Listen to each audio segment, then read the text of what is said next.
Assalamualaikum teman-teman. Oke, balik lagi di pembelajaran video Katia kali ini ya.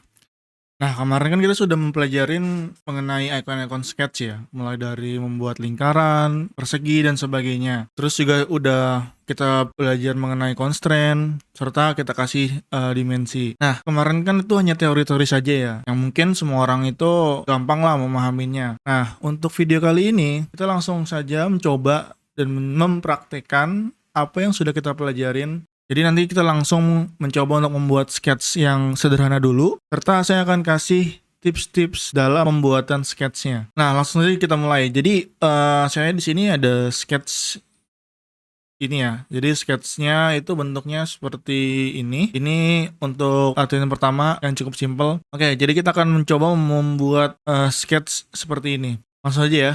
Jadi kita buka seperti biasa, start, kemudian mechanical design, lalu ke part design. Nah, ini part 1 nggak apa-apa. Oke, kemudian yang pertama kita tentukan dulu di plan mana kita mau membuat. Saya di sini saya gunakan plan XY. Oke, saya pilih lalu saya klik sketch. Nah, ini udah masuk dalam mode sketch. Ingat ya, cirinya di bagian sini ada tulisan exit workbench. Nah, untuk tips yang pertama dalam pembuatan sketch di Katia, yang pertama selalu buat pada titik pusat ya. Jadi di antara sumbu vertikal dan horizontal, kalau kalian pilih di sini ada sebuah titik. Nah, selalu mulai dari titik tersebut. Kita lihat gambarnya. Ini ada dua lingkaran, saya buat lingkarannya terlebih dahulu menggunakan icon circle. Ingat ya, di tips yang pertama kita mulai di titik tengah sini. Kemudian kita klik. Lalu kita tarik saja keluar. Nah, untuk tips yang kedua, jadi ketika kita bikin sketch, itu kita bikinnya asal aja. Jadi tidak perlu terlalu mengikuti dimensi ya. Kita bikin lingkaran, kemudian di sini tadi ada lingkaran lagi ya. Ini ada lingkaran lagi. Nah, kemudian kita lihat di sini ada heksagonal 2. Kita bikin lagi heksagonal. Heksagonal itu ada di bagian rektangular ya. Nah, di sini ada heksagonal, lalu kita pilih. Nah, ini kan kalau kita lihat heksagonal itu kan berada di titik pusat yang sama ya dengan lingkaran. Jadi kita bikin juga sama di sini. Kemudian kita bikin seperti ini. Kita bikin lagi di tempat satunya, di lingkaran kecil ya. Nah, bikinnya seperti ini dulu. Kemudian di sini ada garis dan garis ya, dihubungkan dengan garis. Ini kita bikin garis saja. Ini saya lebihin dulu ya. Kemudian satu. Ini saya lebihin juga. Ini ke sini ya.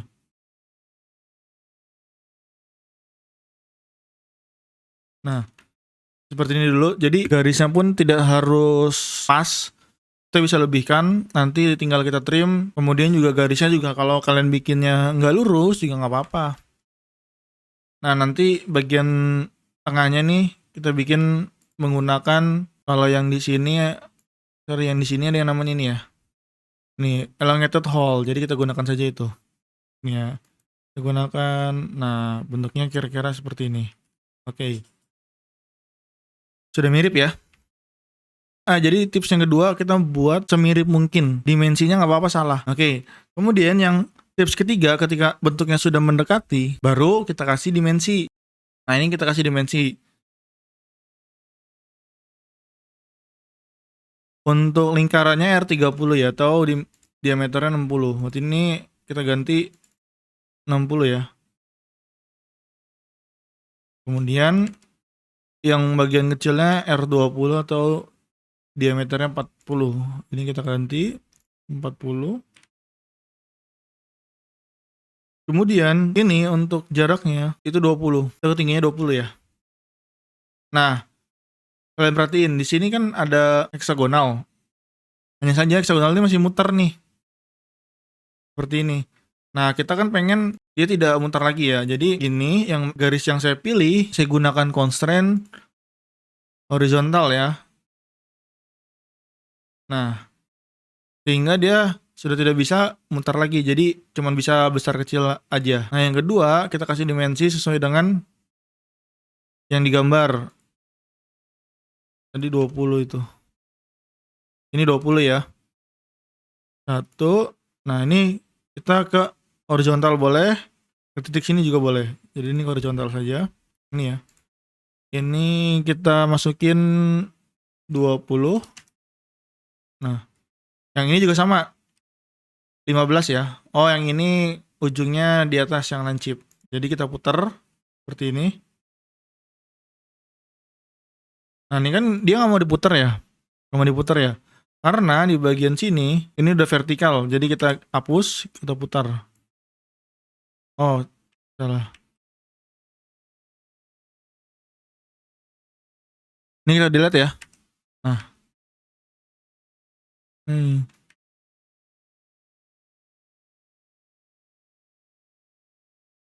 Kalau susah nih, kalian delete aja semuanya, nggak apa-apa. Ini kalian delete. Ini kalian delete. Ini juga sama. Ininya kalian delete juga.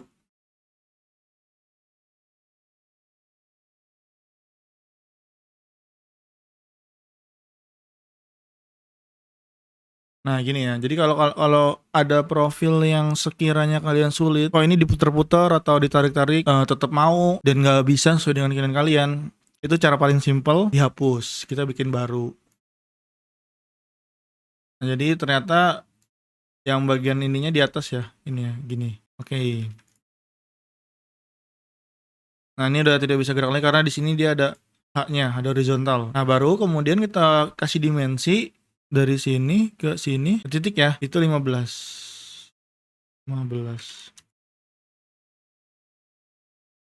Nah ini sudah terkunci, cuman kenapa belum hijau? Karena dia masih bisa gerak atas atau ke bawah. Nah kita harus, ini kan kalau kita lihat kan jajar ya, dua lingkaran ini.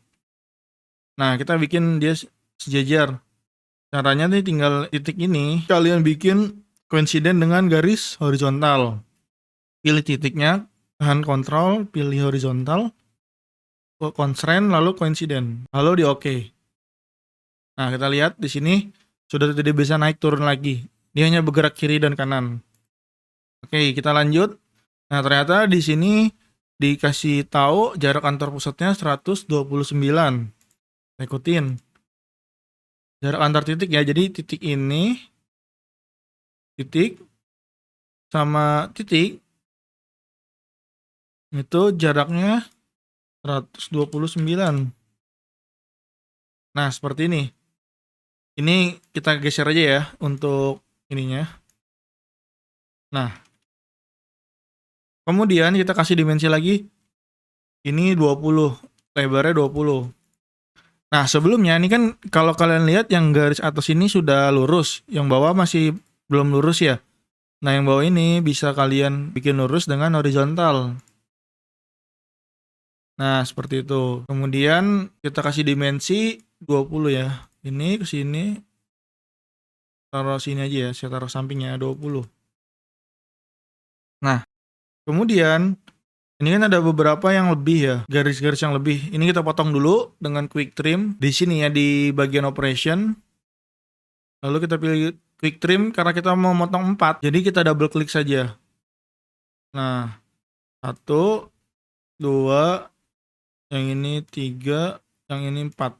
Nah garis yang ini dibuang saja.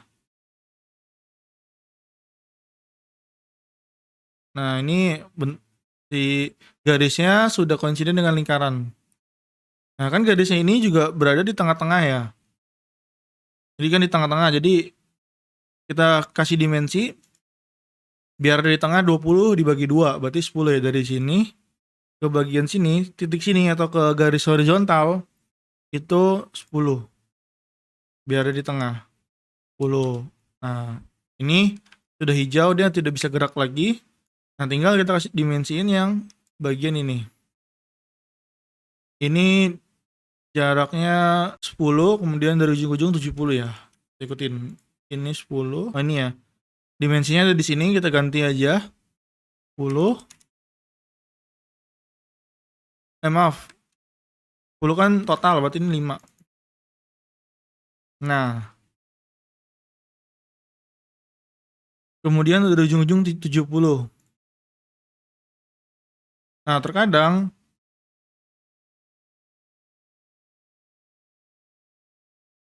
70 ya. Jadi kadang kalau kita kasih dimensi terus dia lari, itu kalian bisa geser aja.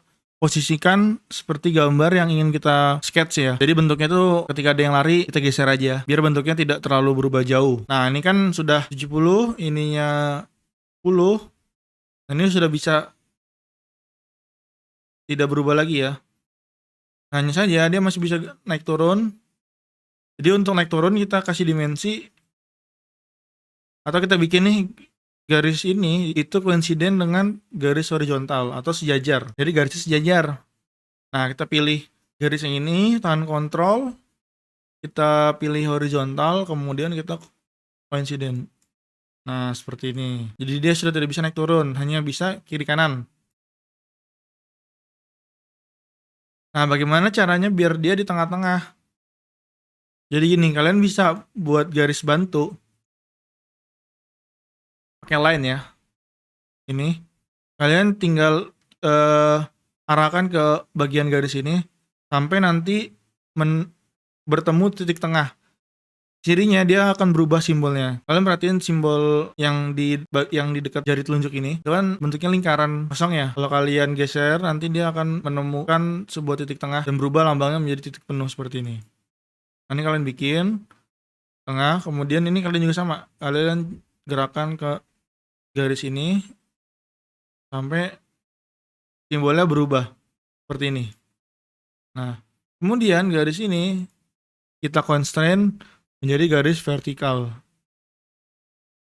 Nah, sehingga dia sudah hijau. Kemudian yang perlu diingat, garis ini kan tadi garis bantu, tidak perlu bukan garis benda ya. Jadi kita harus ubah dulu garis ini menjadi garis bantu. Caranya kalian ke bagian sketch tool ini. Mungkin di video sebelumnya saya lupa menjelaskan mengenai sketch tool ini. Di bagian sketch tool ada satu icon yang penting, yaitu ini ya, namanya construction / standard element. Fungsinya dia akan merubah sebuah garis atau profil menjadi garis bantu, di mana bentuknya itu nanti putus-putus. Seperti ini, kita coba pilih, kemudian kita arahkan ke sini ya. Jadi kita pilih yang construction ini ya. Nah, dia akan berubah menjadi garis putus-putus. Nah, bedanya apa ketika kita gunakan construction dengan garis biasa? Jadi kalau garis tersebut berubah menjadi construction, garis tersebut tidak akan terbaca oleh Katia saat pembuatan 3D nanti. Jadi ibaratnya yang garis ini hilang kalau nggak terbaca saat kita membuat 3D. Padahal ini ada fungsinya tadi untuk membuat si elongated hole ini tengah-tengah. Cuman dia tidak terbaca oleh sistem, terutama untuk proses 3D nanti. Oke, ketika sudah hijau semua, ini artinya kita sudah bisa lanjut ke tahap pembuatan 3D-nya karena sudah full define semuanya. Oke, jadi gitu ya. Jadi saya ulangin lagi untuk tipsnya. Yang pertama, lalu mulai pembuatan profil apapun itu di tengah-tengah dari titik pusat. Selalu buat sketch ataupun garis ataupun lingkaran ataupun apapun itu diawali dari titik tengah sini. Kemudian yang kedua, bikin saja sketch yang menyerupai atau mendekati bentuk dari gambar yang ingin kalian sketch. Dimensinya nanti belakangan, jadi disesuaikan dulu. Terus yang ketiga, baru kalian coba kasih dimensi sesuai dengan yang ada di gambar. Dan tips yang keempat, untuk membuat sebuah sketch full define, selain dimensi, kalian butuh yang namanya constraint. Seperti yang tadi saya lakukan, ada beberapa constraint yang saya gunakan. Nah, kalau kalian mengikuti step-step tersebut, itu pembuatan sketch kalian pasti akan berhasil. Kemudian kalau sudah full define seperti ini, barulah kita boleh lanjut untuk membuat 3D-nya atau kita ubah dari sketch menjadi 3D. Oke, mungkin untuk video kali ini cukup sekian. Sampai bertemu di video berikutnya. Wassalamualaikum warahmatullahi wabarakatuh.